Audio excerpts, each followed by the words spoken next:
অবৈধ কাজ বিসমিল্লাহ দিয়ে করা যাবে না। কেউ যদি মদ পান করে বিসমিল্লাহির রহমানির রহিম কইয়া, তাহলে কি হবে কন্ত দেখি? কি হবে জানেন? না খালি গুনাহ হবে না, মারাত্মক ব্যাপার হয়ে যাবে। মদ পান করা হারাম। মদ পান করা কি হারাম? হারাম জিনিস। জুয়া খেলা হারাম, মদ পান করা হারাম, জেনা করা হারাম। এইসব জিনিসগুলি যদি কেউ বিসমিল্লাহ বলে শুরু করে, কাফের হয়ে যাবে। মদ পান করলে কবিরা গুনাহ হবে, কিন্তু বিসমিল্লাহ বলে যদি পান করে, বিসমিল্লাহ বলে যদি জুয়া খেলা শুরু করে, কাফের হয়ে যাবে। তার মানে আল্লাহর নিষিদ্ধ করা জিনিসগুলি তুমি আল্লাহর বুড়ো আঙ্গুল দেখায় বলতেছো যে তোমার নিষেধ করা জিনিস তোমার নাম দিয়ে শুরু করলাম। নাউযুবিল্লাহ। এই জন্য প্রত্যেকটি বৈধ জিনিস শুরু করতে হবে কি বলে? পড়েন, বিসমিল্লাহির রহমানির রহিম। পরম করুণাময় আল্লাহ রাব্বুল আলামিনের নামে শুরু করছি। বলেন আলহামদুলিল্লাহ। আল্লাহর নাম নিয়ে শুরু করতে হবে। এর অর্থ করা যাবে না, বাংলায় বললে হবে না। বাংলায় যদি বলেন ভাত খাওয়ার সময় পরম করুণাময় আল্লাহর নামে খাওয়া আরম্ভ করলাম, কপালে যা আছে, এরকম হবে না। আপনি নিয়ামত থেকে বঞ্চিত হয়ে যাবেন। আপনি সব জায়গায় অনুবাদ চলে না, অনুবাদ করে আপনি বুঝতে পারবেন। কোরআন আপনি আপনার মায়ের ভাষায়, আমার প্রিয় ভাষা কোনটা তাও আপনারা জানেন। আমাদের প্রিয় ভাষা কোনটি? আমার মায়ের ভাষা, বাপের ভাষা কোনটা? বাংলা ভাষা। এবং এই সেই ফেব্রুয়ারি মাস, যেই মাসে বাংলা ভাষার জন্য আমাদের ছেলেরা জীবন দিয়েছিল। আপনি মায়ের ভাষায় কোরআন শরীফ বুঝতে পারবেন, কিন্তু আপনি এই ভাষা দিয়ে নামাজ পড়তে পারবেন না। কেউ যদি নামাজ পড়ে এইভাবে, আল্লাহ সর্বশ্রেষ্ঠ, সমস্ত প্রশংসা আল্লাহ পাকের, যিনি তামাম জাহানের পালনেওয়ালা রব, যিনি পরম করুণাময় দয়াময়, নামাজ হবে? নামাজ হবে না। বুঝতে পারবেন আপনার নিজের ভাষা দিয়ে, কিন্তু তেলাওয়াত করতে হবে। যখন তেলাওয়াত করবেন আরবিতেই করতে হবে। এই জন্যই কোরআন টিকে আছে। সুবহানাল্লাহ। এর অরিজিনালিটি নষ্ট হয় নাই। আল্লাহ পাক নিজেই দায়িত্ব নিয়েছেন টিকায় রাখার। তাতে যত হিকমত আছে, এটাও একটি হিকমত। কোরআন শরীফ এই ভাষায় পড়তে হবে। আপনি যদি আল্লাহকে খোদা খোদা করতে থাকেন, আছেন আমাদের দেশে খালি কয় খোদা হাফেজ, বলে কিনা? বলে। এগুলো বাদ দেবেন। এখন থেকে বলবেন আল্লাহ হাফেজ। কি বলবেন? বলেন, কি বলবেন? আল্লাহ হাফেজ। খোদা বলবেন না কেন? এই জন্য বলবেন না যে আল্লাহ পাক তার নিজের নাম খোদা বলে কোন জায়গায় বলেন নাই। আল্লাহর 99 নামের মধ্যে খোদা আছে, তা আমরা আন্দাজে কব কেন খোদা? ঠিক কিনা বলুন? 50 লক্ষ বার যদি আপনি খোদা বলেন, একবার আল্লাহ বলার সমান হবে না। এই জন্য সমস্ত প্রশংসা হচ্ছে কার? আল্লাহ পাকের। এখন আল্লাহ পাক তিনি আল্লাহর প্রশংসা শিখায় দিচ্ছেন। বলেন আবার আমার সাথে, আলহামদুলিল্লাহি রাব্বিল আলামিন। সমস্ত প্রশংসা আল্লাহ রাব্বুল আলামিনের, আল্লাহ পাকের, যিনি তামাম জাহানের পালনেওয়ালা রব, যিনি রব। রবের বিশাল ব্যাখ্যা, বিশাল ব্যাখ্যা। রব শব্দের বাংলা অর্থ দাঁড়ায় লালনকারী, প্রতিপালনকারী। কিন্তু এর ভাব অর্থ অনেক ব্যাপক। রব শব্দের অর্থ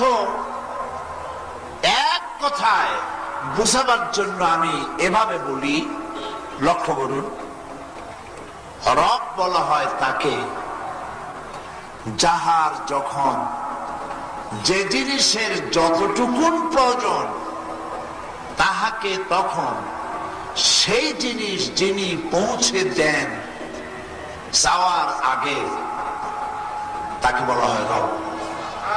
সুবহানাল্লাহ বলবেন না? মায়ের পেটের থেকে যখন দুনিয়া এসেছিলাম তখন লিকুইড খানা খাবো, এই জন্য দাঁতের প্রয়োজন ছিল না। কিন্তু যখন বয়স বেড়ে গেল, দাঁতের প্রয়োজন দেখা দিল। আল্লাহর কাছে চাওয়া লাগে নাই, বিনা দরখাস্তে রব্বুল আলামিন দাঁত পৌঁছায় দিয়েছে। একটি দৃষ্টান্ত দিলাম মাত্র। যিনি চাওয়ার আগে তার সৃষ্টি জগতের প্রয়োজন মিটান, তিনি হচ্ছেন রব। এখন তিনি হচ্ছেন প্রতিপালনকারী, সৃষ্টিও করেন প্রতিপালনও করেন। শুধু সৃষ্টিই করেন না, প্রতিপালন করেন। কিভাবে প্রতিপালন করেন দেখুন। মানুষের জীবন থেকে শুরু করে সর্বত্র দেখুন, এগুলো নিয়ে যত অ্যানালাইসিস করবেন ততই আপনার চিন্তার দিগন্ত উন্মোচিত হয়ে যাবে, চিন্তার দিগন্ত প্রসারিত হয়ে যাবে। আল্লাহর নবী বলেছেন, কেউ যদি আল্লাহ রাব্বুল আলামিনের সৃষ্টি নৈপুণ্যতা সম্পর্কে একটি ঘন্টা যদি গবেষণা করে, চিন্তা করে, আল্লাহ রাব্বুল আলামিন তার আমলনামায় 60 বছরের নফল ইবাদতের সওয়াব লিখে দিবে। একটা ঘন্টা যদি আল্লাহর সৃষ্টি নৈপুণ্যতা সম্পর্কে চিন্তা করো, কিভাবে আল্লাহ রাব্বুল আলামিন তোমাকে সৃষ্টি করেছেন, তোমার সৃষ্টির দিয়ে তাকাও। আল্লাহ রাব্বুল আলামিন বলেন, লক্ষ্য করো, ইন্না খালাকনাকুম মিন তুরাবিন সুম্মা মিন নুতফাতিন সুম্মা মিন আলাকাতিন সুম্মা মিন মুদগা। নাপাক এক ফোঁটা পানি দিয়ে আল্লাহ পাক তোমাকে মাতৃগর্ভের ভিতরে জমাট রক্তে পরিণত করেছেন। সেই জমাট রক্তকে গোশতপিণ্ড বানায়া মায়ের পেটের ভিতরে এই গোশতগুলি হাড্ডি বানায়া স্ট্রাকচার তৈরি করে তার উপরে গোশত চামড়া দিয়ে আল্লাহ পাক বলেন, ফাকাসাউনাল ইযামা লাহমা। সুন্দর করে চামড়া দিয়ে গোশত দিয়ে শরীরটাকে সুগঠিত করেছি, আমি বানাইছি। শুধু সৃষ্টি করি নাই, মায়ের পেটের বসে তোমার খাবারের প্রয়োজন হয়েছে। পৃথিবীর কোন ডাক্তার মায়ের পেটের মধ্যে খাবার পৌঁছাইতে পারে নাই, ঠিক কিনা বলেন? পারবে খাবার পৌঁছাইতে? পারবে না। আল্লাহ পাক বলেন, তিনি হলেন রব। তিনি এমন রব, এমন প্রতিপালনকারী, যখন মায়ের পেটে সন্তান এলো, মায়ের মাসিক অসুখকে আল্লাহ পাক বন্ধ করে দিলেন। আর সন্তানের নাভির সাথে মায়ের নাভির সঙ্গে একটা পাইপ লাগায় দিয়া মায়ের রক্তগুলি দিয়ে বাচ্চার শরীরকে পরিপুষ্ট করলেন। নবী, কোরআন আমি এই জন্য আপনার প্রতি অবতীর্ণ করি নাই যে কোরআন এর কারণে আপনি হতভাগ্য হয়ে যাবেন। কোরআন এসেছে ভাগ্যকে সুপ্রসন্ন করার জন্য, ভাগ্যকে বিপর্যস্ত করার জন্য নয়। এই জন্য হযরত উসমান রাদিয়াল্লাহু তাআলা আনহু বর্ণনা করেছেন, বুখারী শরীফের হাদিস, ওয়ান উসমান রাদিয়াল্লাহু তাআলা আনহু আন্নাহু ক্বাল قال رسول الله صلى الله عليه وسلم خيركم من تعلم القرآن وعلمه তোমাদের মধ্যে উত্তম, তোমাদের মধ্যে ভালো সেই ব্যক্তি যে ব্যক্তি নিজে কোরআন শেখে এবং অপরকে শিখায়। সুবহানাল্লাহ বলবেন না? সর্বোত্তম ব্যক্তি তো সেই যে নিজে কোরআন শেখে এবং অপরকে শিখায়, কারণ কোরআন ছাড়া মানুষের ভালো হওয়ার অন্য কোনো রাস্তা নাই। আল্লাহকে পাওয়ার জন্য, জান্নাতে যাওয়ার জন্য, জাহান্নাম থেকে বাঁচার জন্য, দুনিয়ায় সুখ এবং সমৃদ্ধির জন্য, কল্যাণের জন্য, ইহ এবং পরকালের শান্তি এবং মুক্তির জন্য আর কোন রাস্তা নাই কোরআন এবং সুন্নাহ ছাড়া। এই জন্য কোরআন শরীফ সম্পর্কে নবীজি বলেছেন, ইন্নাল্লাযী লাইসা ফী জাওফিহি শাইউম মিনাল কুরআনি কাল বাইতিল খারিব, যেই দেহের ভিতরে কোরআন নাই, যেই স্মৃতিতে কোরআন নাই, সেটা হলো একটি সারা বাড়ির মতো, সেটা একটি পোড়ো বাড়ির মতো। যে বাড়িতে মানুষ থাকে না সেখানে কি থাকে বলেন? সে বাড়িতে জিন থাকে, শয়তান থাকে, সাপ থাকে, বিচ্ছু থাকে, চামচিকা থাকে। তার মানে হচ্ছে যে বাড়িতে মানুষ থাকে না সেখানে যা থাকে, যেই দেহের ভিতরে যে স্মৃতির মধ্যে কোরআন নাই সেখানে তাই থাকে। এই কোরআন কখনো পুরাতন হবে না। লা তুহসা আজাইবুহু ওয়ালা তুবলা গারাইবুহু, এটা কখনো পুরাতন হবে না। যদি কোরআন পুরানি হইতো, এই খিলগা ইসলামী পাঠাগারের তাফসীর একটানা আমি করে যাচ্ছি, আল্লাহ করাচ্ছেন, এই 25 বছর হলো। কত বছর হলো? এবং আমার সাথে আরো অন্যান্য মুফাসসিরিন কেরাম তারাও ছিলেন। 25 বছর যদি এক কথা বলা হতো তাহলে কি এই লোক আসতো?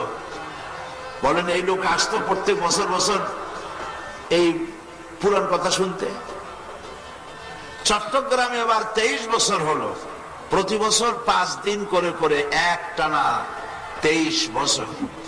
সিলেটে এবার করে আসলাম 1 বছর করে করে, এবার তারা 27 বছর পার করলেন। সুবহানাল্লাহ ওয়া বিহামদিহি। লা তুহসা আজাইবুহু ওয়ালা তুবলা গারাইবুহু, এটা কোনদিন পুরাতন হবে না, এটা কোনদিন জীর্ণ হবে না। বিজ্ঞানের আবিষ্কার যত বাড়বে কোরআন তত পরিত্যক্ত হবে, এরকম হবে না। বরং বিজ্ঞানের আবিষ্কার যত বাড়তে থাকবে বিজ্ঞানীরা ততই কোরআনের দিকে আকৃষ্ট হতে থাকবে, কারণ কোরআন হচ্ছে বিজ্ঞানের উৎস। এর ব্যাখ্যার কোনো শেষ নাই। আল্লাহ রাব্বুল আলামিন কোরআনে কারীমের ভিতরে বলেছেন, হে নবী আপনি বলুন, কুল লাউ কানাল বাহরু মিদাদান লিকালিমাতি রাব্বি লানাফিদাল বাহরু ক্বাবলা আন তানফাদা কালিমাতু রাব্বি ওয়ালাউ জি'না বিমিসলিহি মাদাদা। তাম পৃথিবীর সমস্ত সমুদ্র আর মহাসমুদ্রের পানিগুলি যদি কালি হয়ে যায়, তাই দিয়ে যদি আমার রবের কালিমার ব্যাখ্যা যদি লেখা শুরু হয়ে যায়, লিখতে লিখতে তাম পৃথিবীর সমস্ত পানিগুলি শেষ হয়ে যাবে, আল্লাহ রাব্বুল আলামিনের কালামার ব্যাখ্যা লেখা শেষ হবে না।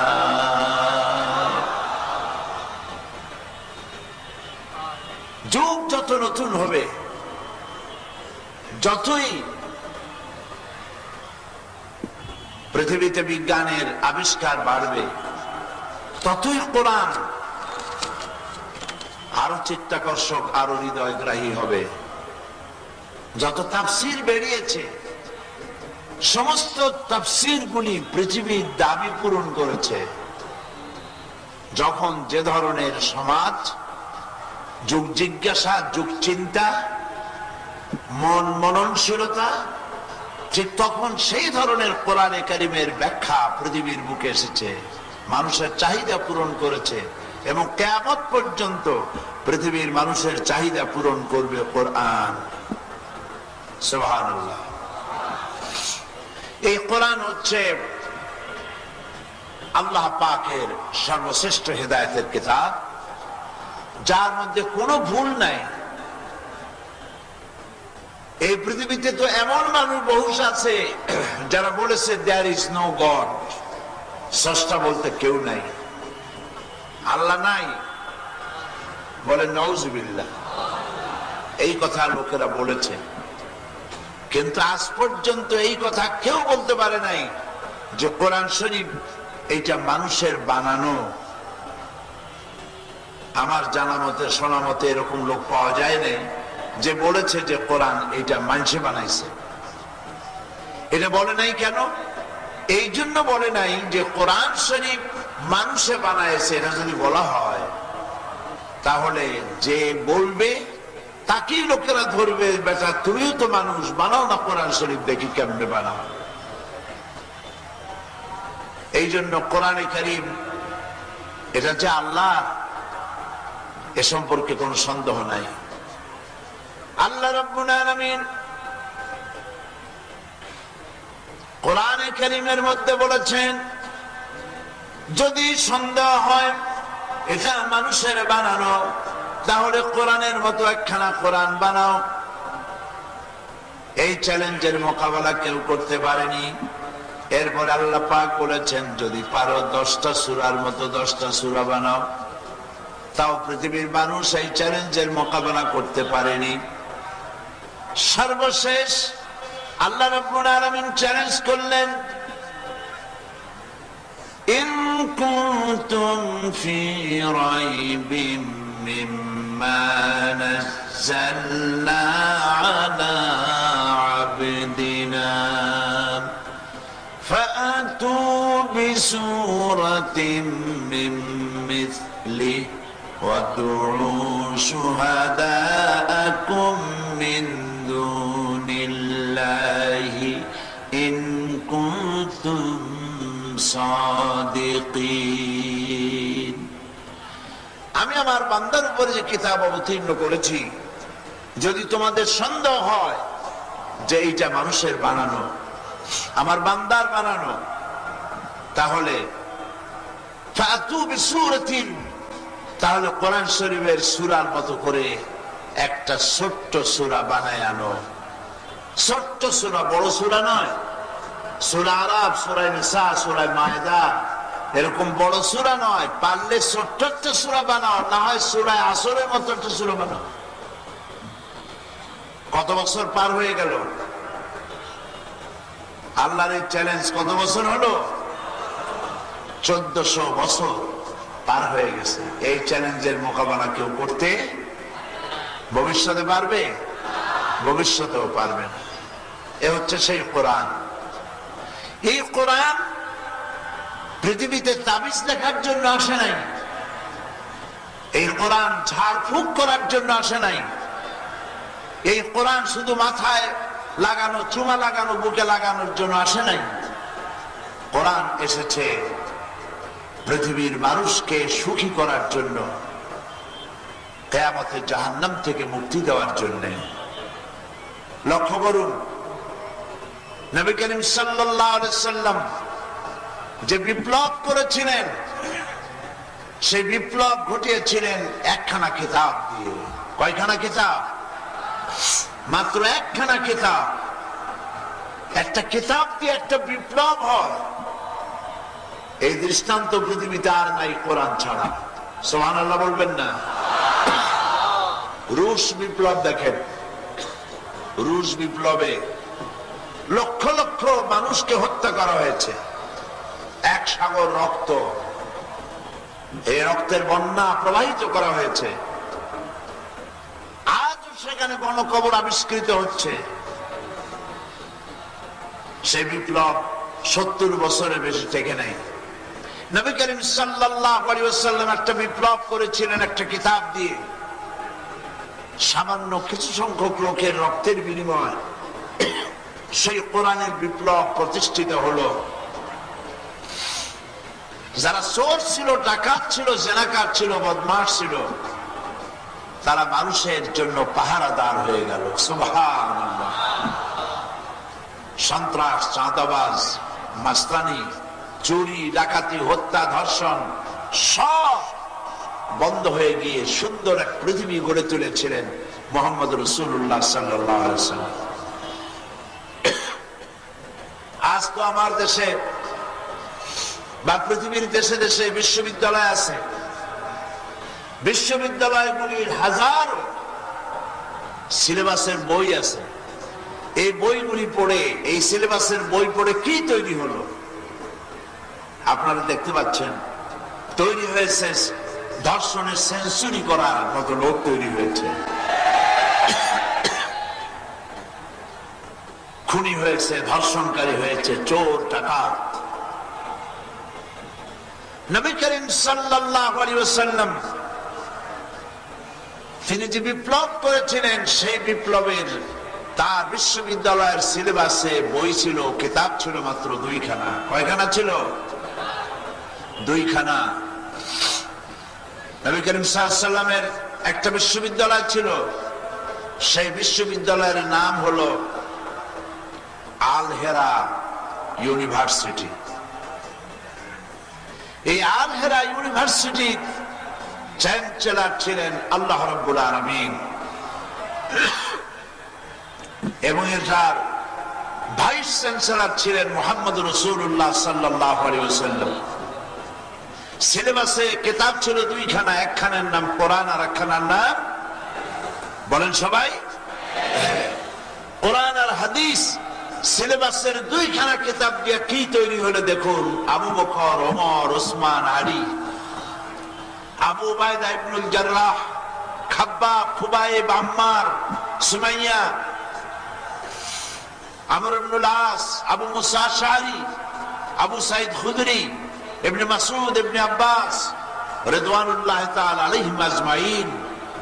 এই সব ছাত্র তৈরি হয়ে গেল। সারা দুনিয়া যদি চেষ্টা করে এই রকমের মানুষ বানাইতে পারবে না। পারবে বানাইতে? পারবে? বানাতে হলে কোরআনের কাছে ফিরে আসতে হবে। কিসের কাছে আসতে হবে? কোরআনে কারীমের কাছে আসতে হবে। আজ যদি পৃথিবীতে আমরা মার খাই, আজকে পৃথিবীতে মার খায় কারা? জবাব দেন, কারা মার খায়? মুসলমানেরা মার খাচ্ছে। কেন মার খাচ্ছে? এক সময় সংখ্যায় ছিলাম কম। এক সময় এমন ছিল যখন মুসলমানেরা সংখ্যায় ছিল কম, বাড়ি ছিল না, খাবার ছিল না,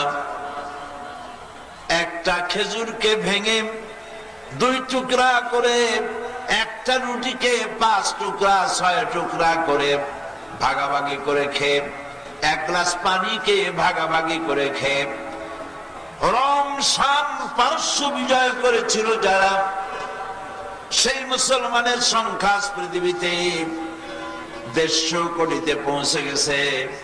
খাবারের অভাব নাই, বাড়ির অভাব নাই, গাড়ির অভাব নাই। আজ 150 কোটি পৌঁছে যাওয়ার পর কাফের বেঈমানদের মার খাচ্ছে মুসলমান। কারণ সম্পর্কে বিশ্বকবি আল্লামা ইকবাল বলেছেন, वो जमाना में मुअज़्ज़ज़ थे मुसलमान होकर, वो जमाना में मुअज़्ज़ज़ थी मुसलमान होकर, और तुम खार बने हो तारिके कुरान होकर। সে যুগের মুসলমানেরা কোরআনকে সম্মান করে, কোরআনকে ইজ্জত করে, কোরআনের আইন কানুন মেনে পৃথিবীর বুকে তারা সম্মান লাভ করেছিল। আর আজ কোরআনকে ছেড়ে দেওয়ার কারণে, কোরআনের সাথে সম্পর্ক ছিন্ন করার কারণে পৃথিবীর বুকে মুসলমানেরা সব থেকে বেশি লাঞ্ছিত এবং নির্যাতিত জাতিতে পরিণত হয়ে গেছে। কোন সন্দেহ আছে? আবার যদি আমরা ফিরে যেতে চাই আমাদের হারানো ঐতিহ্যে, আমরা কি আবার আমাদের হারানো ঐতিহ্যে ফিরে যেতে চাই? সবাই বলেন চাই। আমরা কি আমাদের সেই সম্মান ফিরে পেয়ে গোটা পৃথিবীর ভিতরে আত্মমর্যাদা সম্পন্ন জাতিতে পরিণত হতে চাই? তাহলে আসুন সরাসরি কোরআন থেকে আলোচনা করি। কোরআন শরীফের তাফসীরের মাহফিল এখানে এবার 25 বছর পূর্তি হচ্ছে। আলহামদুলিল্লাহ বলেন। সে কি শতাব্দী, এটি কম কথা নয়।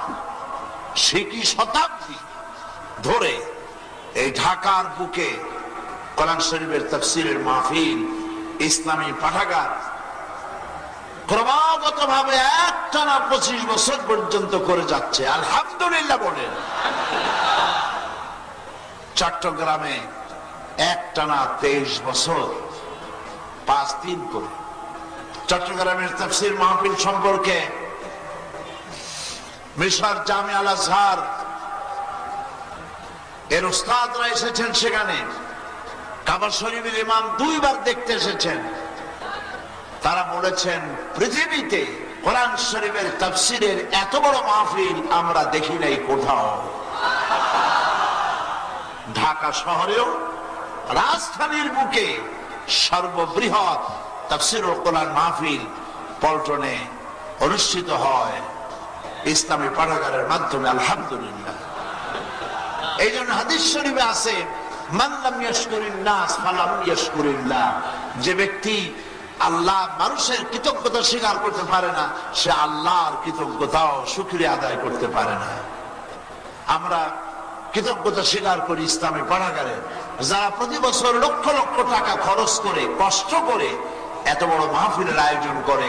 আমরা তাদের জন্য প্রাণ ভরে দোয়া করি, আল্লাহ যেন তাদেরকে আহলে কোরআন বানায় দেন এবং আমাদের সকলকে যেন কোরআনের হেদায়েত নসিব করে দেন। প্রিয় ভাই সব, আমি আলোচনা করতে চাই 25 বছর পূর্তি করলেন যে আল্লাহ পাক, 25 বছর পূর্ণ করে দিলেন যিনি, তার প্রশংসার মধ্য দিয়ে আলোচনা করতে চাই। কোরআন শরীফের একটি সূরা এমন আছে, যেই সূরাটি ব্যাখ্যা 30 পারা কোরআন, যেই সূরাটির ব্যাখ্যা 30 পারা কোরআন। আবার 30 পারা কোরআন শরীফের মধ্যে যা আছে সব সেই সূরাটির মধ্যে আছে। 25 বছর পূর্তি উপলক্ষে আল্লাহর প্রশংসার্থে সেই সূরাটি দিয়েই আমরা আলোচনা শুরু করি। আলহামদুলিল্লাহি রাব্বিল আলামিন আর রাহমানির রাহিম মালিকি ইয়াউমিদ্দিন ইয়্যাকা না'বুদু ওয়া ইয়্যাকা নাস্তাঈন ইহদিনাস সিরাতাল মুস্তাকিম সিরাতাল লাযীনা আন'আমতা আলাইহিম গায়রিল মাগদুবি আলাইহিম ওয়ালাদ-দাল্লিন। আমিন। বিতাড়িত মরদুদ শয়তানের ওয়াসওয়াসা থেকে পানাহ চাই। পরম করুণাময় আল্লাহ রাব্বুল আলামিনের নামে শুরু করছি। সূরাটির নাম সূরা ফাতিহা। 7টি আয়াতে সূরাটি শেষ হয়েছে। একটি রুকু 60টি আয়াত। সূরা ফাতিহা এটি কোরআন শরীফের সর্বপ্রথম সূরা নয়। আমরা কোরআন উল্টানি, প্রথমে দেখি কোন সূরা, কিন্তু তার অর্থ এই নয় যে সূরা ফাতিহা কোরআন শরীফের প্রথম সূরা। প্রথম যে সূরাটি নাজিল হয় সে সূরাটির নাম হচ্ছে সূরা আলাক। যদি নাজিলের যেভাবে আল্লাহ পাক নাজিল করেছেন ওইভাবে যদি শুরু হতো তাহলে সূরা আলাক প্রথম সূরা হতো কোরআন শরীফে। কোরআন শরীফের সূরাগুলি কিভাবে বিন্যস্ত করা হবে সেটাও বলে দিয়েছেন আল্লাহ পাক, সুবহানাল্লাহ বলেন। কোরআন শরীফের কোনটাই নবীজি নিজের থেকে কিছুই করেন নাই, এর গ্যারান্টি আল্লাহ নিজে দিয়েছেন। আল্লাহ রাব্বুল আলামিন বলেছেন, ওয়ালাউ তাকাওয়ালা আলাইনা বা'দাল আকাবিল, আমার নবী যদি নিজের থেকে কোনো কথা আমার নামে কোরআনের ভিতরে বানায়া ঢুকায় দিতেন, আমি তাহলে আমার নবীজির ডান হাত আমি চেপে ধরতাম, আর তার কণ্ঠনালীকে আমি আল্লাহ রাব্বুল আলামিন কেটে ফেলে দিতাম। নবীজি নিজের থেকে কিছুই বলেন নাই, যা বলেছেন তা ওহী, যা বলেছেন তা কি ওহী। আল্লাহ পাক আরো বলেন, ওয়ামা ইয়ানতিকু আনিল হাওয়া ইন হুয়া ইল্লা ওয়াহয়ুন ইউহা।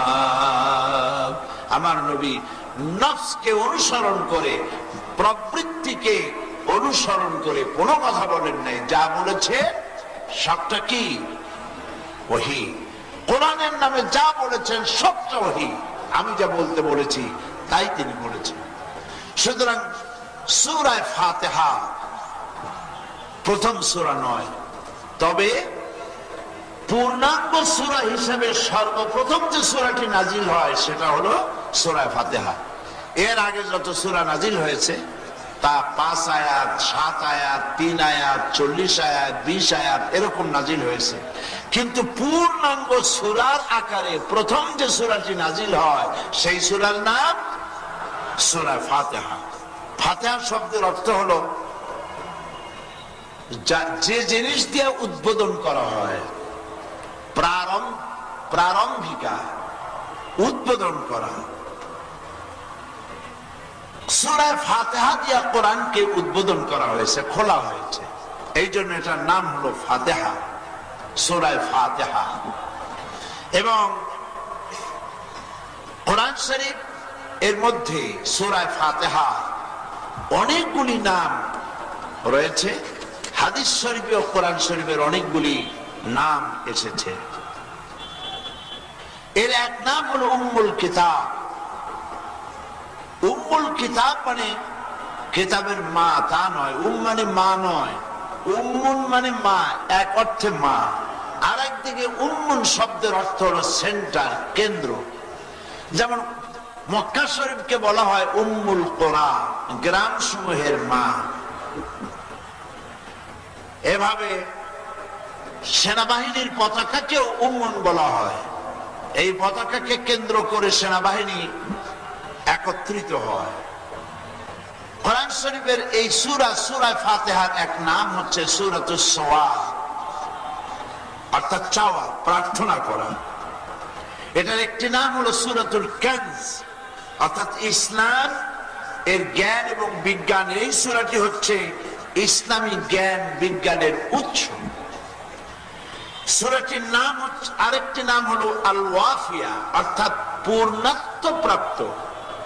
যে কোনো সূরা নামাজের মধ্যে 1 আয়াত, 2 আয়াত, 3 আয়াত পড়া যায়। লম্বা 1 আয়াত হলে 1 আয়াতই ফরজ আদায় হয়ে যায়, নামাজ আদায় হয়। কিন্তু সূরা ফাতিহার 1 আয়াত, 2 আয়াত, 3 আয়াতে নামাজ হবে না। সূরা ফাতিহা নামাজের মধ্যে সবটা পড়া লাগবে। এই জন্য এই সূরার নাম হলো সূরাতুল ওয়াফিয়া। এই সূরার আরেক নাম হলো আসাসুল কোরআন, অর্থাৎ কোরআনের ভিত্তি, কোরআনের ফাউন্ডেশন, আসাসুল কোরআন। এই সূরার নাম হচ্ছে সূরাতুশ শিফা, অর্থাৎ প্রতিষেধক, রোগ মুক্তি। এই যে আপনারা বিভিন্ন আলেমদের কাছে, পীর সাহেবদের কাছে পানি নিয়ে যান পড়ে আনার জন্য, তারা যা পড়ে ফু দেন সেটা হলো সূরা ফাতিহা। আলহামদুলিল্লাহ বলেন। কোরআন শরীফের সূরা ফাতিহা অনেকগুলি ফজিলত বর্ণনা করা হয়েছে, এবং এই সূরা ছাড়া নামাজ হয় না। এটাকে বলা হয়েছে, হাদিস শরীফে এসেছে, লা সালাতা ইল্লা বিফাতিহাতিল কিতাব, সূরা ফাতিহা ছাড়া নামাজ সম্পূর্ণ হয় না, নামাজ শুদ্ধ হয় না। নামাজ শুদ্ধ করার জন্য সূরা ফাতিহা অবশ্যই পড়তে হবে। এই সূরাটি আল্লাহ পাক নাজিল করেছেন মক্কা শরীফে। সূরাটিতে কি বলা হচ্ছে? এই সূরা আপনি ধরে নিতে পারেন এটি হলো একটি অভিনন্দন পত্র। অভিনন্দন পত্র আল্লাহ শিখাচ্ছেন বান্দাকে। বান্দা অভিনন্দন পত্র দেবে, কাকে দেবে? আল্লাহ পাককে। অভিনন্দন পত্রের শুরু তো থাকে প্রশংসা, প্রশংসা দিয়ে শুরু করা হয়। যেমন আপনাদের এলাকায় যদি কোনো মন্ত্রী যায়, প্রেসিডেন্ট যায়, তাহলে আপনারা সেখানে মানপত্র দিয়ে থাকেন। সেই মানপত্রে আপনারা অনেক কিছু প্রশংসা করেন। হে সংগ্রামী জননায়ক, জনগণের বন্ধু, আপনি আমাদের এলাকায় এসেছেন, আমাদের আকাশ বাতাস আনন্দে উদ্বেগ, আমরাও কি করবো দিশা করতে পারি না। আপনি প্রথমে এটা বলা হয়, প্রশংসা করা হয়, তারপর নিজেদের পরিচয় দেওয়া হয়, এরপরে কি চান সেটা চাওয়া হয়। যে আমাদের স্কুল, কলেজ, বিশ্ববিদ্যালয়, মাদ্রাসা ইত্যাদির জন্য এই সাহায্য চাই, এগুলি বলা হয়। কোন অভিনন্দন পত্রের শুরুতে একথা বলা হয় না যে আপনি যখন আসছেন আমাদের এই কলেজের, এই বিশ্ববিদ্যালয়ের এই সব জিনিস দিয়ে যাবেন, আর যদি এগুলি না দেন ঢাকায় ফিরতে দেওয়া হবে না। এরকম বলা হয় না। মূলত সূরা ফাতিহা পৃথিবীর মানুষকে এই সৌজন্য আচরণ শিখিয়েছে। সূরা ফাতিহা হচ্ছে অভিনন্দন পত্র, যা পৃথিবীর মানুষ আল্লাহর কাছে পেশ করে। সূরা ফাতিহার মধ্যে তিনটা অংশ। প্রথম অংশ হচ্ছে প্রশংসা। প্রথম অংশ কি? প্রশংসা। দ্বিতীয় অংশ হচ্ছে পরিচিতি, আর তৃতীয় অংশ হচ্ছে আমি চাই কি আল্লাহর কাছে। এবার আসেন, আল্লাহ পাক শিখাচ্ছেন। আল্লাহ রাব্বুল আলামিন সূরা ফাতিহা এমন একটি সূরা নাযিল করেছেন, যেই সূরাটির ভিতরে এতই গুরুত্ব দেওয়া হয়েছে যে সূরাটি সারা নামাজ হবে না। এই সূরায় 7টি আয়াত রয়েছে। এই 7টি আয়াতের ব্যাখ্যা যদি করা হয় তাহলে গোটা 30 পারা কোরআন শরীফ হয়ে যায়। আবার 30 পারা কোরআন শরীফকে যদি সামারাইজ করা যায়, এটাকে যদি সার সংক্ষেপ করা হয়, তাহলে সূরা ফাতিহা হয়ে যায়। এতই গুরুত্বপূর্ণ এই সূরাটি। এই সূরার ভিতরে আল্লাহ রাব্বুল আলামিন তিনি বলছেন, আমাদেরকে শিখায় দিচ্ছেন, পড়ো আলহামদুলিল্লাহি রাব্বিল আলামিন। সবাই পড়েন আমার সাথে, আলহামদুলিল্লাহি রাব্বিল আলামিন। সমস্ত প্রশংসা কার জন্য? সমস্ত প্রশংসা হচ্ছে আল্লাহ পাকের জন্য। প্রশংসা হামদের আগে আলিফ লাম বসানো হয়েছে। আলিফ লাম দিয়ে শুরু করা হয়েছে। এটাকে আরবিতে জিন্স বলা হয়, ইস্তেকরাক বলা হয়। প্রশংসা বলতে যা বুঝায় তা সব কার জন্য? আল্লাহ পাকের জন্য। তিনি স্রষ্টা, সমস্ত প্রশংসা তার। এই জন্য এই প্রশংসা করতে পারবে কারা?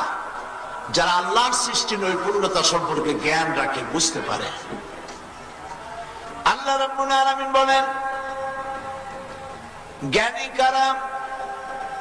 ইন্না ফি খালকিস সামাওয়াতি ওয়াল আরদি ওয়া ইখতিলাফিল লাইলি ওয়ান নাহার লাআয়াতিন লিউলিল আলবাব। এই জন্য এই প্রশংসা করতে পারবে কারা? যারা আল্লাহর সৃষ্টি নৈপুণ্যতা সম্পর্কে জ্ঞান রাখে, বুঝতে পারে। আল্লাহ রাব্বুল আলামিন বলেন,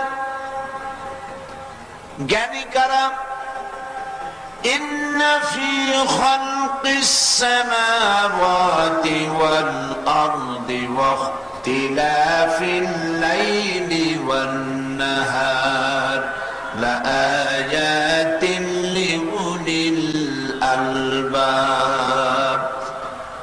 নিশ্চয়ই আকাশ এবং জমিনের সৃষ্টির ব্যাপারে, রাত এবং দিনের পরিবর্তনের মধ্যে আমার নিদর্শন রয়েছে।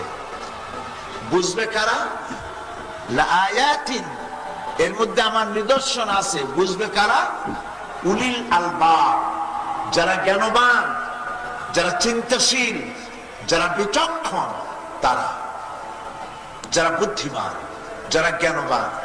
এখন জ্ঞানবান এবং বুদ্ধিমান কারা? আমাদের কাছে বুদ্ধিমান বা বুদ্ধিজীবী আমরা মনে করি যারা বেশি বেশি বুদ্ধিবৃত্তিক বিবৃতি দিয়ে দেশকে বিভ্রান্ত করে এবং দেখতে শুনতে বুদ্ধিজীবী বুদ্ধিজীবী একটা ভাব, মাথায় চুল টুল নাই, এগুলি বুদ্ধিজীবী মনে করা হয়। নামাজ নাই, রোজা নাই, আল্লাহ পরকালের চিন্তা নাই, বুদ্ধিজীবী। বুদ্ধির ঠেলায় আল্লাহ এবং রাসূলকে অস্বীকার করেছে, এগুলিকে বুদ্ধিজীবী বলি। এখন আল্লাহ বুদ্ধিজীবী জ্ঞানবান আপনি বললে হবে না। কে বুদ্ধিজীবী, কে জ্ঞানবান, তার পরিচিতি কি, সেটা আল্লাহ কোরআন শরীফে বলতেছেন। সুবহানাল্লাহ বলেন। আল্লাহ রাব্বুল আলামিন বলেন, আকাশ এবং জমিনের সৃষ্টির ব্যাপারে, চন্দ্র এবং সূর্যের সৃষ্টির ব্যাপারে, রাত এবং দিনের আবর্তন এবং পরিবর্তনের ব্যাপারে আমার নিদর্শন রয়েছে বুদ্ধিমানদের জন্য, জ্ঞান যাদের আমি জ্ঞান দিয়েছি, জ্ঞানীদের জন্য। জ্ঞানী কারা? আল্লাহ পাক বলছেন, আল্লাযীনা ইয়াযকুরুনাল্লাহা কিয়ামান ওয়া কুউদান ওয়া আলা জুনুবিহিম ওয়া ইয়াতাফাক্কারুনা ফি খালকিস সামাওয়াতি ওয়াল আরদ রাব্বানা মা খালাকতা হাযা বাতিলান সুবহানাকা ফাকিনা আযাবান নার। বুদ্ধিমান কারা?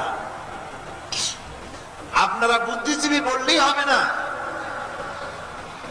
বুদ্ধি কাদের আছে, জ্ঞান কাদের আছে, তাদের সম্পর্কে আল্লাহ বলছেন জ্ঞানবান হচ্ছে ওই সব লোক আল্লাযীনা ইয়াযকুরুনাল্লাহা কিয়ামান ওয়া কুউদান ওয়া আলা জুনুবিহিম, যারা দাঁড়ানো অবস্থায়, বসা অবস্থায়, অবস্থায় সার্বক্ষণিক ভাবে আল্লাহ পাককে স্মরণ করে। সুবহানাল্লাহ।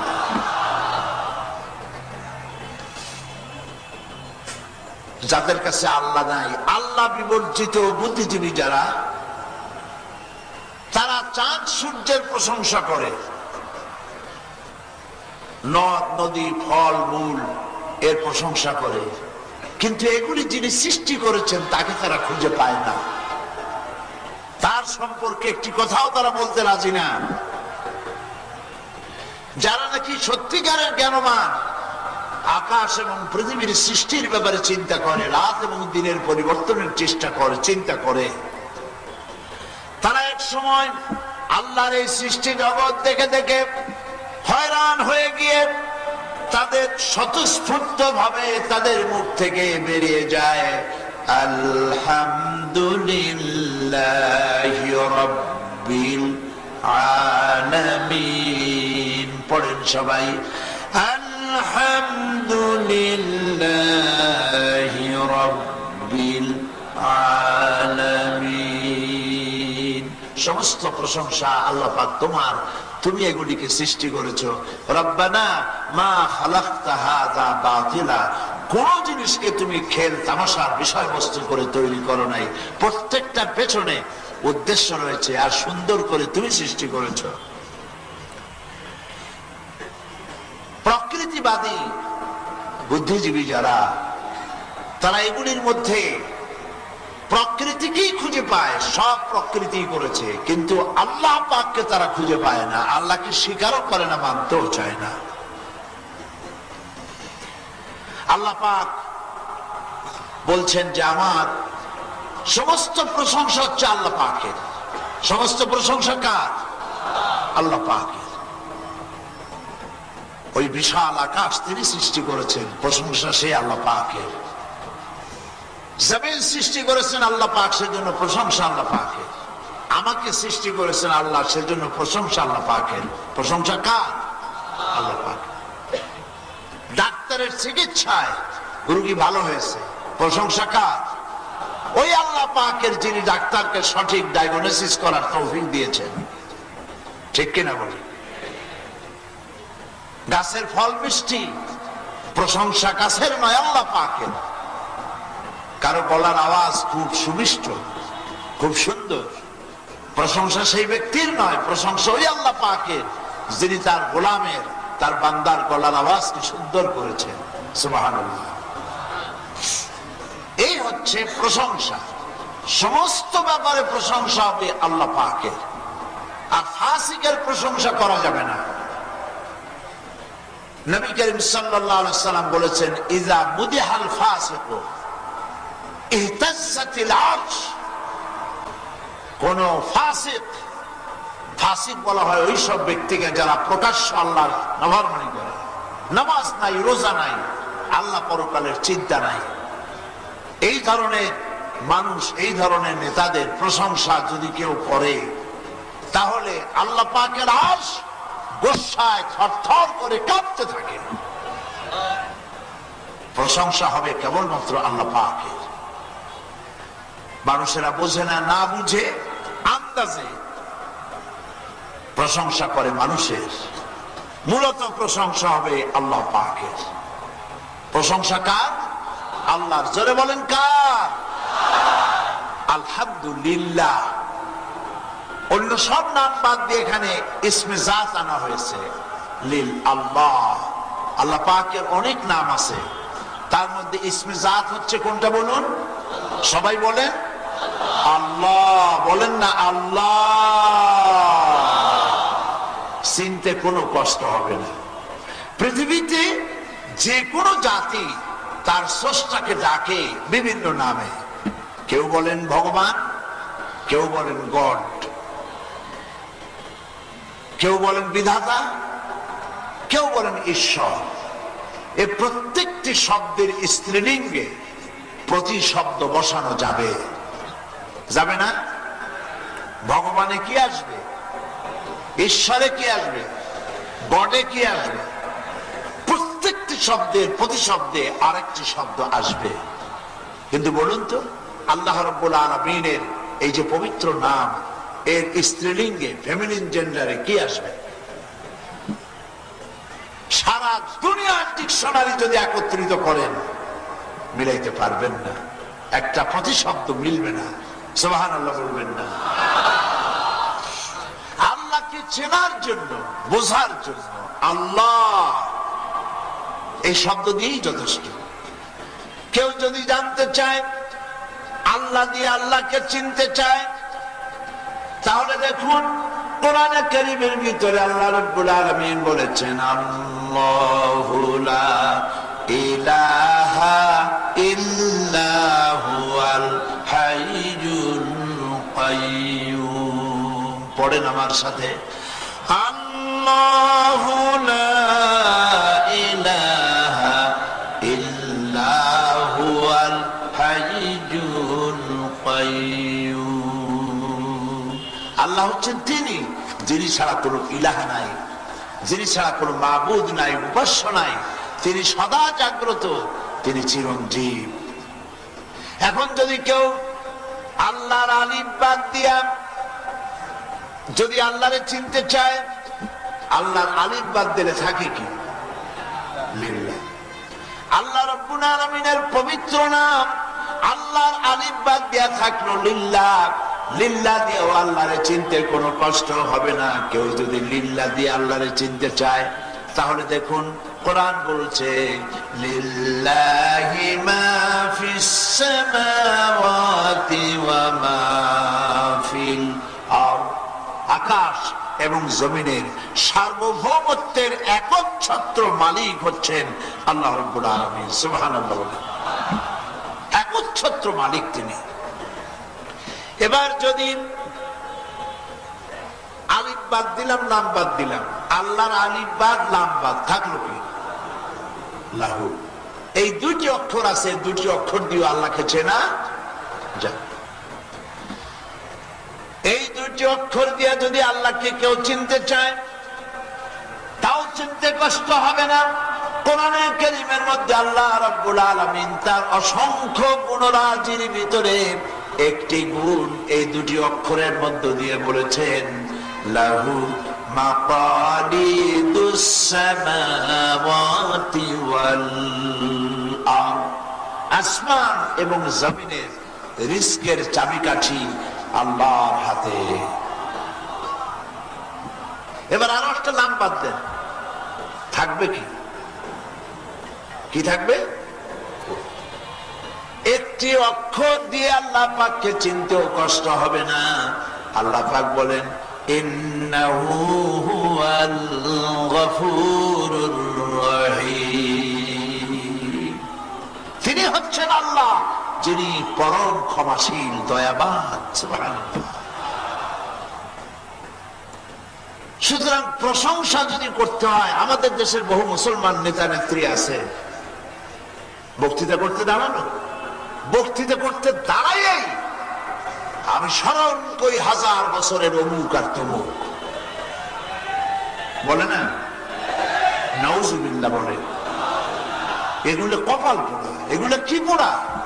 কপাল পোড়া। তুমি মুসলমান, তুমি প্রথম দাঁড়িয়ে বলবে বিসমিল্লাহির রহমানির রহিম। শুরুতেই বলবে নাহমাদুহু ওয়া নুসাল্লি আলা রাসূলিহিল কারীম। এটাই সুন্নাত। এটা কি সুন্নাত? প্রথমে বিসমিল্লাহ বলা সুন্নাত না। নবী করিম সাল্লাল্লাহু আলাইহি সাল্লাম বক্তৃতা যখন করতেন, তখন নাহমাদুহু ওয়া নুসাল্লি আলা রাসূলিহিল কারীম, নাহমাদ, আল্লাহর হামদ পড়তেন, আল্লাহর প্রশংসা করতেন। আর এরপর যে কোনো বৈধ কাজ মুসলমানদের শুরু করতে হবে কি দিয়া? বলেন না, কি দিয়া? বিসমিল্লাহ। যে কোনো বৈধ কাজ শুরু করবেন কি দিয়া? বিসমিল্লাহ।